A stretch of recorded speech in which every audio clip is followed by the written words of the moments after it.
नमस्कार दोस्तों, आज हम पढ़ते हैं पब्लिक हेल्थ एंड एपिडेमियोलॉजी के block number 1 essentials in epidemiology and public health के ब्लॉक नंबर 1 को, जिसमें हम समझेंगे आज एपिडेमियोलॉजी किसे कहते हैं, टाइप ऑफ स्टडी डिजाइंस यानी ऑब्जर्वेशनल स्टडीज क्या है, एक्सपेरिमेंटल स्टडी क्या है। इस सारे को हम थॉरोली पढ़ाई करते हैं। इसके बाद हम देखते हैं कि इस ब्लॉक से हम क्या कुछ सीख पाते हैं।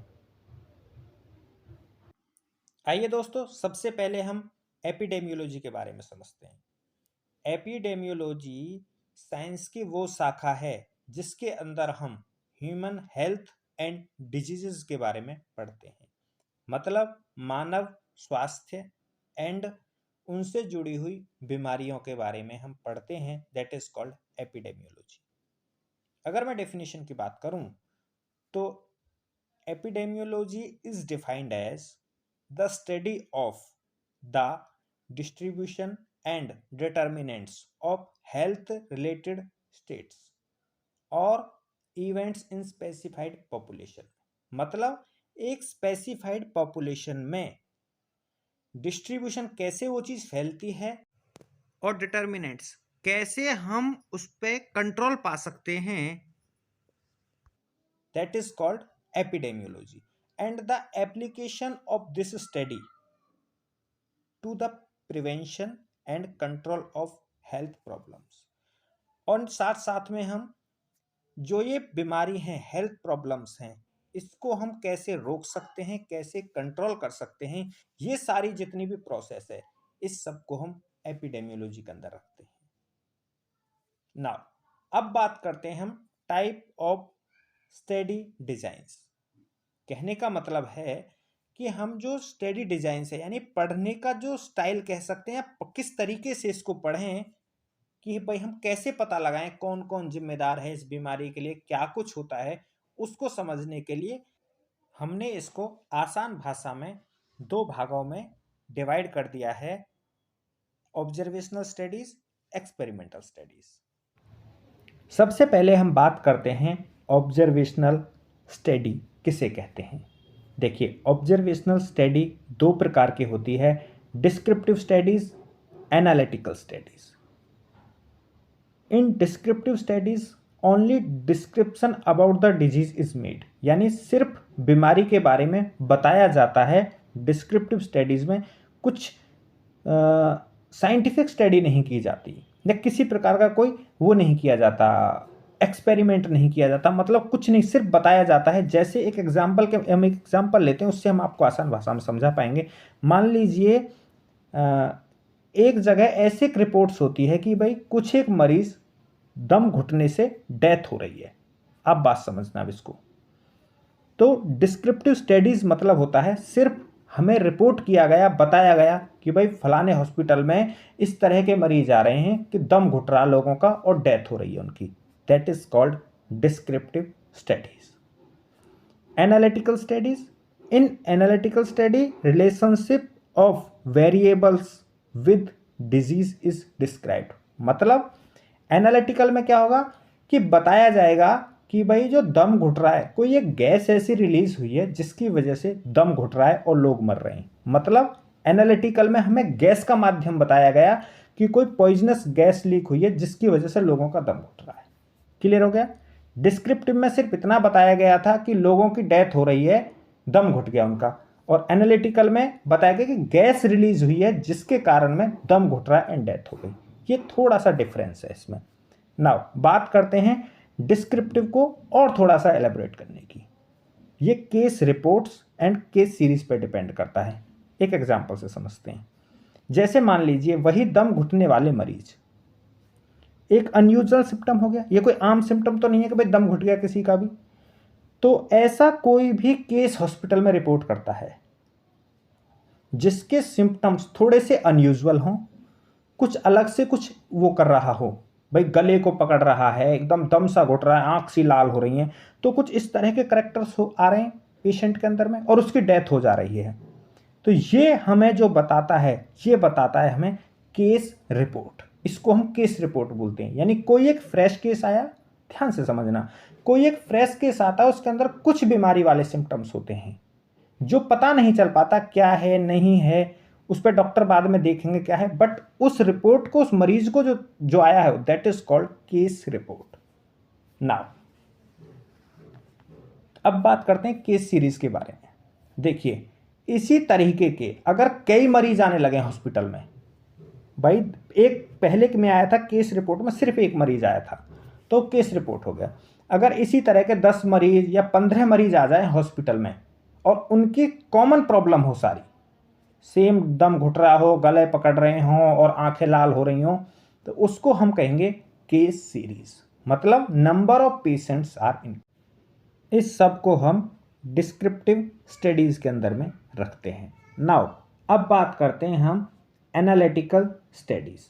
देखिए, एनालिटिकल स्टडीज बताता है किसी चीज़ को एनालाइज करना, उसके बारे में पढ़ना, थोड़ी सी उसके बारे में स्टडी करना, ये सारी चीज़ें एनालिटिकल स्टडीज के अंदर में आता है। एनालिटिकल स्टडीज को भी 4 भागों में विभाजित कर दिया गया है। It is divided into 4 parts. Number 1 is ecological studies, case control studies, cross sectional studies, cohort studies. अब एक एक करके हम इन चारों के बारे में पढ़ते हैं। सबसे पहले शुरुआत करते हैं इकोलॉजिकल स्टडी। मतलब इकोलॉजिकल स्टडी कहते किसे हैं? देखिए, ये जो स्टडी है ये एक्चुअली इंडिविजुअल पेशेंट की नहीं होती है, ये एक पॉपुलेशन की होती है, एक लोकलाइज्ड लोगों की होती है, जहाँ पे ये देखा जाता है कि ये जो बीमारी है ये किस वजह से फैल रही है और क्यों फैल रही है। देखिए, ecological study it is an observational study. ये एक ऑब्जर्वेशनल स्टडी है, ऑब्जर्व किया जाता है इसमें। That is characterized by trying to relate exposure and disease. मतलब इसमें दोनों का तालमेल बैठाया जाता है कि ये जो बीमारी हुई है वो किस वजह से हुई है। एग्जाम्पल के तौर पर समझते हैं, मान लीजिए किसी को जुकाम हो गया, एक नॉर्मल सी प्रॉब्लम है, तो पता चलता होगा भाई मौसम चेंज हुआ है इसलिए जुकाम हो गया, तो ये बात समझ में आ गई। That is called ecology study. Ecological मतलब वातावरण में चेंज हुआ और वो बीमारी हो गई। That is exposure and disease में रिलेशन समझ में आ गया। At the region and population, एक पर्टिकुलर एरिया में और एक पर्टिकुलर पॉपुलेशन में, ठीक है ना।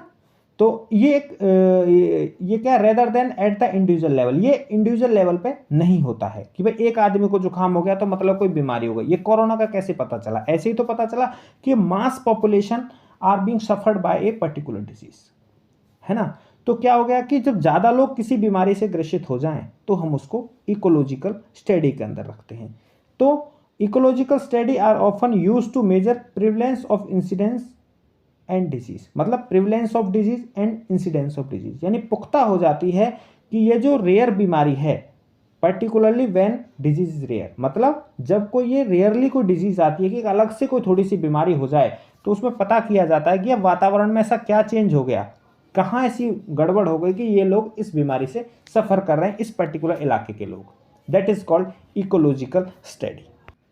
नाउ अब बात करते हैं केस कंट्रोल स्टडी के बारे में। उसका मीनिंग भी वही है लगभग। It is a type of observational study. यह भी एक ऑब्जर्वेशनल स्टडी है। कॉमनली यूज टू लुक, एक नज़र रखी जाती है एट फैक्टर्स, उन फैक्टर्स पर, उस चीज़ों पर जो एसोसिएटेड हैं, जुड़ी हुई हैं विद द डिजीज़ और आउटकम्स। आउटकम्स मतलब भी डिजीज़ ही है। मतलब कहने का है कि उन चीज़ों पर नज़र रखी जाती है, उन फैक्टर्स पर नज़र रखी जाती है कि किस वजह से ये बीमारी हो गई है ना। अब बात करते हैं हम cross sectional study. In these study both exposure and outcome मतलब disease are investigated at the same level. ये सेम लेवल पे चेक किया जाता है कि भाई क्या हम जो ये बीमारी हो रही है क्या इसी वातावरण में चेंज होने की वजह से हो रही है। इसी जैसे एक एग्जांपल, दूसरे एग्जांपल के तौर पे समझते हैं। जैसे मान लीजिए एक पर्टिकुलर इलाके के लोग अस्थमा के पेशेंट हो रहे हैं, मतलब उनको सांस लेने में दिक्कत हो रही है और नज़दीक में एक फैक्ट्री है, तो अनुमान लगाया जाएगा कि भाई इस फैक्ट्री से निकले हुए धुएं की वजह से ही यहाँ के लोग अस्थमा के शिकार हो रहे हैं। क्लियर है? अब बात करते हैं हम कोहोर्ट स्टडीज़ के बारे में। एक्चुअली कोहोर्ट मतलब होता है ग्रुप ऑफ पॉपुलेशन। मतलब जैसे एक एग्जांपल से समझते हैं, जैसे मान लीजिए उस कंपनी में करने वाले मजदूरों को ही वो प्रॉब्लम हो रही है क्या, मतलब एक ग्रुप ऑफ पॉपुलेशन को ही प्रॉब्लम हो रही है क्या। जैसे मान लो उसमें जो कंपनी में लोग काम कर रहे हैं, मान लीजिए उनको कैंसर की शिकायत हो रही है, तो कोहोर्ट स्टडी बताएगी वो ग्रुप की, एक ग्रुप जो पर्टिकुलर है जो उस कंपनी में काम कर रहा है उन्हीं को कैंसर हो रहा है, जो बाहर लोग हैं उनको कैंसर नहीं हो रहा। आप बात समझ रहे हैं? That is called cohort studies. तो कोहोर्ट स्टडीज में एक ग्रुप होता है, वो किसी भी तरह का हो सकता है। मैं तो एक एग्जांपल के माध्यम से आपको बता रहा हूँ कि कंपनी में काम करने वाले लोगों का वो कुछ भी हो सकता है। जैसे डेट ऑफ मैरिज हो गया कि भाई यहाँ पे जो है इस जो लोगों की इस दौरान में शादी हुई थी उनको ये प्रॉब्लम हो रही है। डेट ऑफ बर्थ मान लीजिए जो जनवरी में या फरवरी में जिन बच्चों ने जन्म लिया था उनको ये प्रॉब्लम हो रही है। या फिर ऑक्यूपेशन हो सकता है कि भाई जो लोग बाइक से यहाँ पे इस नौकरी करने जाते तो उनको ये दिक्कत हो रही है।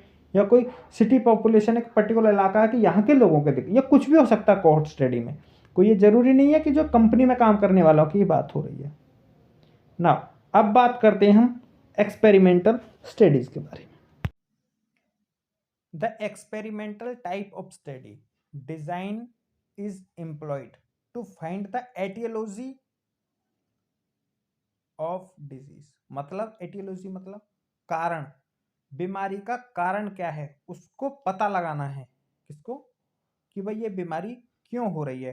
To evaluate the effects of interventions services and to investigate the cost and benefit analysis of the interventions. कहने का मतलब है इसमें एक्सपेरिमेंटल स्टडीज में अगर कोई मेडिसिन है तो उसका यूज कैसा है, पेशेंट्स में कितना इफेक्टिव है नहीं है, साइड इफेक्ट्स क्या हैं, ये सारी जो एक्सपेरिमेंट है उसको एक्सपेरिमेंटल स्टडी के अंदर में रखते हैं। इसके भी दो भागों में विभाजित करके रखा है। नंबर एक रैंडोमाइज्ड स्टडी और दूसरा नॉन रैंडोमाइज्ड स्टडीज। सबसे पहले हम बात करते हैं रैंडोमाइज्ड स्टडीज के बारे में। रैंडोमाइज्ड से मीनिंग से क्लियर हो रहा, रैंडमली कोई चीज करना, मतलब किसी पर्टिकुलर एक पेशेंट पर नहीं, रैंडमली यानी हमने किसी किसी को कर दिया वो चीज। आइए आसान भाषा में समझते हैं। रैंडोमाइज्ड स्टडीज को भी तीन भागों में बांट दिया गया है। Randomised clinical trials, field trials, community trials. सबसे पहले हम बात करते हैं रैंडोमाइज्ड क्लिनिकल ट्रायल्स की। देखिए ये क्या होता है, इसमें पता किया जाता है efficacy of medicine, new treatment, new devices are investigated. मान लीजिए एक कोरोना की बात कर लेते हैं हम, क्योंकि कोरोना की, और ये हम मैं जो एग्जांपल, जो जनरल एग्जांपल दे रहा हूं मैं, इसलिए सादा एग्जांपल आपको देने का प्रयास कर रहा हूं ताकि आप इसको इजीली समझ सकें। जैसे कोरोना काल आया था तो कोरोना काल में एक मेडिसिन बनाई गई थी। उस मेडिसिन से कितना उसमें दम है, मेडिसिन में कितना वो ठीक कर रही है, the efficacy of medicine check करने के लिए। और न्यू ट्रीटमेंट भी हो गया कि भाई उससे ठीक हो रहे हैं मरीज या नहीं हो रहे हैं, वो भी पता करना है। और न्यू डिवाइस है, कोई नई डिवाइस आई है मान लो साइंस में या मेडिकल में, तो उसको चेक करना है, उसको इन्वेस्टिगेट करना है कि वो करेक्ट है नहीं है। That is called randomized clinical trials.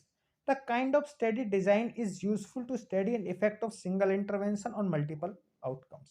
ऐसे भी हो सकता है कि मान लीजिए हमने एक मेडिसिन है, उस जैसे मान लीजिए पैरासीटामोल को ही लेते हैं, तो पैरासीटामोल बुखार भी उतार देती है, सर में दर्द भी ठीक कर देती है। तो ये क्या करता है, सिंगल इंटरवेंशन है, मेडिसिन एक ही है, ऑन मल्टीपल आउटकम्स। क्या आउटकम्स मतलब डिजीजेस, क्या मल्टीपल्स आउटकम्स पे जो डिजीजेज हैं क्या उन पे वो काम करती है एक गोली, वो भी हम लोग चेक कर लेते हैं रेंडोमाइज्ड क्लिनिकल ट्रायल्स के अंदर। नाउ अब हम बात करते हैं कि रेंडोमाइज्ड क्लिनिकल ट्रायल्स किस तरह से काम करता है, किस तरह से उसको हम स्टडी करते हैं। इसके 4 फेजेस होते हैं, 4 फेज होते हैं, phase 1, phase 2, phase 3 and phase 4। सबसे पहले बात करते हैं फेज 1 की। Tolerated dose is identified in either healthy patients. मतलब एक टॉलरेटेड डोज मतलब एक जो सहन कर सके पेशेंट, जिससे वो ना मरे, हल्की, एक पेशेंट्स में, हेल्थी पेशेंट्स में वो डोज लगाई जाती है। ठीक है, ताकि देखा होगा आपने कई बीमारियों में पेशेंट्स को पहले बीमार भी किया जाता है, फिर उसको उस डोज से ठीक भी किया जाता है। तो आमतौर पे एक्चुअली वैसे ये ह्यूमन बींग्स पे ट्रायल नहीं किया जाता है, ये दूसरे एनिमल्स हो गए like monkeys, rats and cats वगैरह, इन सब पे ये इम्प्लीमेंट करते हैं। पर अभी के लिए हम इस बात को समझने की कोशिश करते हैं। तो tolerated dose is identified in the healthy patients, ठीक है ना। फेज 2 की अगर मैं बात करूं तो क्या होता है phase 2, the mechanism of action of drugs, यानी जो मेडिसिन पेशेंट के अंदर में डाली गई है उसके अंदर में उसका मैकेनिज्म ऑफ एक्शन यानी उनकी कार्रवाई कैसी करती है वो दवाई। एब्जॉर्प्शन मतलब घुलती कितने टाइम में है पेशेंट के अंदर में। डिफ्यूजन मेटाबॉलिज्म, मेटाबॉलिज्म होता है पचाने की प्रक्रिया, बहुत आसान सी भाषा में समझे। मेटाबॉलिज्म, कैटाबॉलिज्म एंड एनाबॉलिज्म को दोनों को मिला के मेटाबॉलिज्म बोलते हैं। पर आसान सी भाषा में समझो कि वो किस तरह से गोली पच जाती है, अब किस तरीके से अपना काम करती है।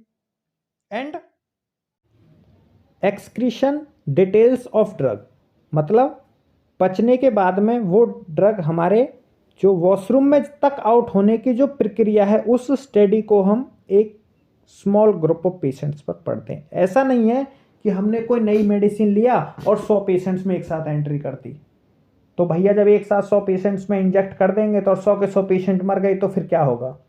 तो इस तरीके से एक स्मॉल ग्रुप ऑफ एनिमल्स में एक्चुअली उसको एक्सपेरिमेंट किया जाता है। अब बात करते हैं फेज 3 के बारे में। The efficacy of drug in large number of patients is investigated, यानी मतलब अगर वो सक्सेसफुल हो जाता है तो फिर हम उसको लार्ज नंबर ऑफ पेशेंट्स में यानी मास पेशेंट्स में हम उसको इंजेक्ट कर सकते हैं ना। अब बात करते हैं फेज 4 की, एडवर्स इफेक्ट ऑफ ड्रग्स, यानी जो एडवर्स इफेक्ट है यानी जो उसका साइड इफेक्ट है ऑफ ड्रग्स का, वो क्या होता है after the release of drug in the market are evaluated, मतलब हम मार्केट से उसका सर्वे भी वो करते हैं क्या उस मेडिसिन से कितने पेशेंट्स को साइड इफेक्ट हुआ है, उसका नुकसान हुआ है या खाली बेनिफिट ही बेनिफिट हुआ है। ये फेज 4 के अंडर में आता है ना। अब बात करते हैं हम फील्ड ट्रायल्स के बारे में कि फील्ड ट्रायल्स किसे कहते हैं। This type of trials is conducted in field, यानी फील्ड मतलब खेत नहीं, फील्ड मतलब आम पॉपुलेशन में, आम पॉपुलेशन में हम इसकी स्टडी को कंडक्ट करते हैं, हम पढ़ते हैं इसके बारे में। The effect of intervention on the multiple outcomes can be studied in this study design. यहां पे हम देखेंगे कि मान लीजिए हमने कोई एक पर्टिकुलर दवा बनाई, एग्जाम्पल के तौर पे समझते हैं, जैसे मान लीजिए एक न्यू बेबी है, न्यू बॉर्न बेबी है भाई, उसको सेप्सिस से बचाने के लिए मान लीजिए एक टीकाकरण है, उसको लगा दिया बच्चे को एक इंजेक्शन, तो उसको हम कैसे पता करेंगे कि इस दवाई से इस बच्चे को ये बीमारी नहीं होगी। इसके लिए 2-3 है। सबसे पहले तो उसकी अडल्ट तक हमें वेट करना पड़ेगा। मान लीजिए पोलियो के इंजेक्शन लगा दिए, एग्जाम्पल से समझते हैं, तो पोलियो उसको कब तक नहीं होगा उसको देखना पड़ेगा। टाइम टेकिंग भी है। फील्ड ट्रायल्स के मैं आपको कुछ एक एडवांटेज और डिसएडवांटेज आपको कुछ बताता हूँ जो आप ध्यान में रखेंगे। सबसे क्या है, ये टाइम टेकिंग है। फिर दूसरा, लार्ज नंबर ऑफ पॉपुलेशन चाहिए इसके लिए, भाई कम से कम 1000 बच्चों में ट्रायल करना पड़ेगा इस चीज़ को। मान लीजिए आपने जिस बच्चे को पोलियो की दवाई लगाई उसको पोलियो होना ही नहीं था, तो उस दवाई से क्या फ़ायदा हुआ। तो इसलिए लार्ज नंबर ऑफ पॉपुलेशन चाहिए कि भाई क्या सब 1000 बच्चों को लगाए तो किसी को भी पोलियो नहीं होना चाहिए, तो बात समझ में आएगी कि दवाई इफेक्टिव है। तो फील्ड ट्रायल्स में यही होता है ना। रेंडोमाइज्ड इज आइडियल चॉइस। रेंडोमाइज जो है रेंडमली लगाया जाता है बच्चों में, ये एक आइडियल चॉइस है। But in practice implementation field trials are challenging, यानी फील्ड ट्रायल्स जो है थोड़ा सा चैलेंजिंग है। Field trials are cost intensive, जैसा मैंने आपको पहले बताया, require large number of subjects and longer period of follow. एकदम क्लियर हो गया आपको। तो ये जो सारी चीजें हैं ये फील्ड ट्रायल्स के अंदर में आती हैं। नाउ अब बात करते हैं हम कम्युनिटी ट्रायल्स के बारे में। कम्युनिटी ट्रायल्स क्या होती है। The unit of these trials are communities, यानी ये कम्युनिटी के अंदर में, एक सोसाइटी के अंदर में, एक कुछ स्मॉल पॉपुलेशन के अंदर में इसका ट्रायल किया जाता है। In the selected community some community are assign to exposure and others not. मतलब कुछ बीमारी ऐसी होती हैं जो सोशियो इकोनॉमिक स्टेटस की वजह से होती हैं। जैसे मान लीजिए कुछ एक लोग हैं कि भाई धुआं के पास रहते हैं, मान लीजिए कोई रोड ट्रैफिक के आसपास जिनका घर है, तो जो ऑटोमोबाइल से निकलने वाला धुआं है उनकी वजह से मान लीजिए उनको कोई बीमारी हो रही है, एक कम्युनिटी को पर्टिकुलर एक लोगों को बीमारी हो रही है, तो ये उस स्टडी को बताता है कि कम्युनिटी ट्रायल्स पे कि भाई ये जो बीमारी है ये ट्रैफिक जाम की वजह से होती है इन लोगों को, क्योंकि जो वहाँ का जो धुआं है इनको प्रभावित कर रहा है ना। अब बात करते हैं नॉन रैंडमाइज्ड ट्रायल्स क्या होती हैं। ये एक्चुअली 5 प्रकार की होती हैं। Uncontrolled trials, natural studies, interventional studies without control, pre and post interventional studies. Now सबसे पहले हम बात करते हैं अनकंट्रोल्ड ट्रायल्स के बारे में। These are useful to know the effect of intervention, dose of therapeutic agent and adverse reaction. यानी अनकंट्रोल्ड ट्रायल्स हम किसी चीज़ की करते हैं तो उससे हमें पता चलता है कि भाई जो डोज है, जो एक पर्टिकुलर मेडिसिन है, उसके अच्छे इफ़ेक्ट्स क्या हैं, उसके साइड इफ़ेक्ट्स क्या हैं, ये सारी चीज़ें हमको अनकंट्रोल्ड ट्रायल्स में मिलती हैं। नेचुरल ट्रायल्स क्या होती हैं? When observation mimic the experiment and those can be used the test of hypothesis of relation between exposure and outcome. Exposure and outcome मतलब बदलाव हुआ जिससे वो बीमारी हुई, इसको हम जो है इसके रिलेशन को जो हम पढ़ते हैं किसका? एक्सपोजर एंड आउटकम का, दैट इज नेचुरल ट्रायल्स में आता है। इंटरवेंशनल स्टडीज विदाउट कंट्रोल, यानी interventional is assign to one human group and compared with non interventional past group. तो इसमें एक्चुअली क्या है, इसमें ना कंपेयर किया जाता है। भाई एक ग्रुप को पर्टिकुलर एक ग्रुप को तो मेडिसिन दी गई है, ठीक है, इंटरवेंशन इज असाइंड दिया गया है, उनका कंपेयर किया जाता है जिनको नॉन इंटरवेंशनल के बीच में, जिनको नहीं दिया गया हो। नाउ अब बात करते हैं pre and post interventional trials. एक clinical variable of interest is chosen for this study. एक वेरिएबल इंटरेस्ट इसको में चूज किया गया है। जैसे मान लीजिए प्री एंड पोस्ट की अगर बात करें तो जैसे मान लीजिए एग्जाम्पल से समझते हैं हम इसको। Measurement of BP before and after administration of anti hyper sensitive drugs, यानी एंटी हाइपर सेंसिटिव ड्रग्स देने से पहले बीपी को नापा जाता है कि भाई उससे पहले कितना था बीपी और उसके बाद में कितना था बीपी। नाउ अब बात करते हैं हम cross over interventional studies. In this design some subjects receive intervention, undergo washout period to reach baseline level and then subjected to second intervention. This design reduce inter-individual variation and required a small number of subject. Actually इसमें भी वही बात बताई गई है। Now ये actually इतना important topics नहीं है, जो मैंने अभी रिसेंट आपको टॉपिक्स के बारे में बताया वो इतने इम्पोर्टेंट टॉपिक्स नहीं है, वो एग्जाम में एक्चुअली आमतौर पर कम आते हैं। नाउ अब बात करते हैं हम रिस्क एस्टिमेशन की। ये एक इंपॉर्टेंट टॉपिक है। रिस्क एस्टिमेशन क्या है? The aim of risk estimation is to gain knowledge, to reduce health risk due to chemical exposure and to set standard for the control of exposure. देखिए एक risk estimate क्या होता है? मान लीजिए एक्सरे रेडिएशंस होती हैं, हम एक्सरे लेते हैं पेशेंट की भलाई के लिए, पर उस एक्सरे की जो रेडिएशंस हैं वो जो असिस्टिंग डॉक्टर है या रेडियोलॉजिस्ट है जो भी है उनको भी तो वो रेडिएशंस नुकसान पहुंचाती हैं।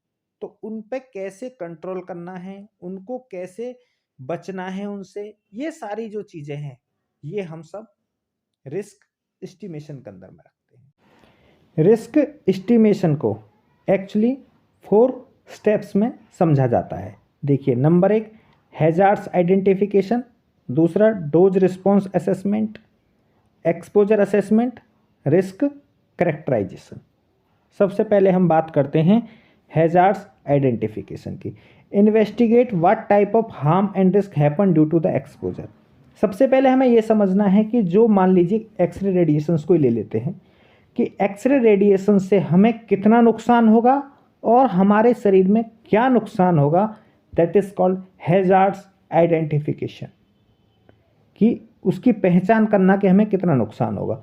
दूसरी बात करें तो dose response assessment deals with the relationship of exposure to the adverse events.